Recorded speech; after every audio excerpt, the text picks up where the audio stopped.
Every beast lives in the woods. I've seen him with claws like this and yellow eyes. I've seen him. Well, I'm originally from Minnesota, and there's a city there called White Bear Lake, and they have this legend, and that's what inspired the story. It's essentially a Romeo and Juliet's legend. I think it's fascinating that that story is prevalent in all different cultures.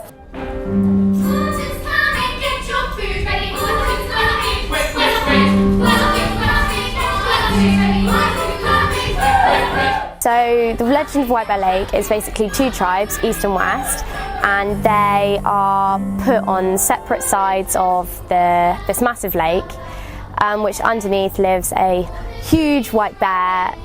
If he is woken by war or the tribes coming together, then he will wake up and basically kill everyone. My favourite part about the whole project is performing a play that no one's ever done before.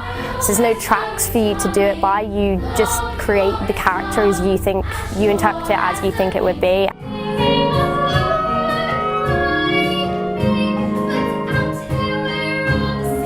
We have so much creative license with what we can do. It's very much about designing our own idea of the character we want to be. Other young people should get involved with YMT because it's such a good experience to learn more about the industry.